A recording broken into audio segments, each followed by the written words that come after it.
नमस्कार दोस्तों, अब कैसे हैं? सब अच्छे होंगे। ठीक है, तो सोशल मीडिया में जैसा कि ये वायरल हुआ है कि मंत्रिमंडल का सबका पेंशन के बारे में, ये सही है या गलत है? हमें कमेंट करके थोड़ा बताइए।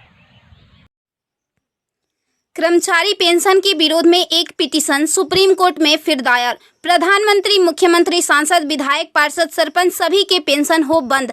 अब विधायकों, सांसदों की खैर नहीं। सुप्रीम कोर्ट में एक जनहित याचिका दायर हुई है। इसे आपके आकलन के लिए भेज रहे हैं। प्रिय सम्मानित भारत के नागरिकों, आपसे इस संदेश को सुनने का अनुरोध किया जाता है और अगर सहमत है तो कृपया अपने संपर्क के सभी लोगों को भेजें और बदले में उनमें से प्रत्येक को भी आगे भेजने के लिए कहें। 3 दिनों में पूरे भारत में यह संदेश होना चाहिए। भारत में हर नागरिक को आवाज उठानी चाहिए। 2018 का सुधार अधिनियम। सांसदों को पेंशन नहीं मिलनी चाहिए क्योंकि राजनीति कोई नौकरी या रोजगार नहीं बल्कि एक निःशुल्क सेवा है। राजनीति लोक प्रतिनिधित्व अधिनियम के तहत एक चुनाव है। इसकी पुनर्निर्माण कर कोई सेवानिवृत्ति नहीं है, लेकिन उन्हें फिर से उसी स्थिति में फिर से चुना जा सकता है। वर्तमान में उन्हें पेंशन मिलती है सेवा के 5 साल होने पर। इसमें एक और बड़ी गड़बड़ी यह है कि अगर कोई व्यक्ति पहले पार्षद रहा हो, फिर विधायक बन जाए और फिर सांसद बन जाए तो उसे एक नहीं बल्कि 3-3 पेंशनें मिलती है। यह देश के नागरिकों के साथ बहुत बड़ा विश्वासघात है जो तुरंत बंद होना चाहिए। केंद्रीय वेतन आयोग के साथ संसद सदस्यों, सांसदों का वेतन भत्ता संशोधित किया जाना चाहिए और इनको इनकम टैक्स के दायरे में लाया जाए। वर्तमान में वे स्वयं के लिए मतदान करके मनमाने ढंग से अपने वेतन व भत्ते बढ़ा देते हैं और फिर उस समय सभी दलों के सुर एक हो जाते हैं। इसके उल्टा जो व्यक्ति अपने जीवन काल में 30 या 40 वर्षों तक शासकीय सेवा कर सेवानिवृत्त होता है, उसकी पेंशन बंद कर दिया जाता है। सांसदों को अपनी वर्तमान स्वास्थ्य देखभाल प्रणाली त्यागनी चाहिए और भारतीय जन स्वास्थ्य के समान स्वास्थ्य देखभाल प्रणाली में भाग लेना चाहिए। इलाज विदेश में नहीं, भारत में होना चाहिए। इनका अगर विदेश में करवाना है तो अपने खर्च से करवाए, अन्यथा मर जाए। मुफ्त छूट, राशन, बिजली, पानी, फोन बिल जैसी सभी रियायत समाप्त होनी चाहिए।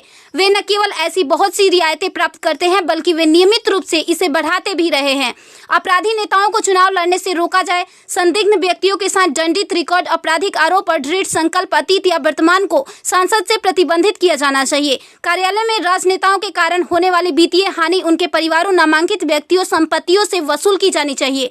सांसदों को भी सामान्य भारतीय लोगों पर लागू सभी कानूनों का समान रूप से पालन करना चाहिए। नागरिकों द्वारा एलपीजी गैस सब्सिडी का कोई समर्पण नहीं जब तक सांसदों और विधायकों को उपलब्ध सब्सिडी, संसद कैंटीन में सब्सिडी वाले भोजन सहित अन्य रियायतें वापस नहीं ले ली जाती। संसद में सेवा करना एक सम्मान है, लूटपाट के लिए एक आकर्षक करियर नहीं। फ्री रेल और हवाई जहाज की यात्रा सुविधा बंद हो। आम आदमी क्यों उठाए इनकी मौज मस्ती का खर्च? यदि प्रत्येक व्यक्ति कम से कम 20 लोगों से संपर्क करता है तो पूरे भारत में अधिकांश लोगों तक यह संदेश प्राप्त करने में केवल 3 दिन लगेंगे। क्या आपको नहीं लगता कि यह मुद्दा उठाने का सही समय है? यदि आप उपयुक्त से सहमत है तो इसे फॉरवर्ड करें, यदि नहीं तो बस हटाएं। आप मेरे 20+ में से एक है, कृपया इसे जारी रखें। धन्यवाद। जय हिंद, वंदे मातरम।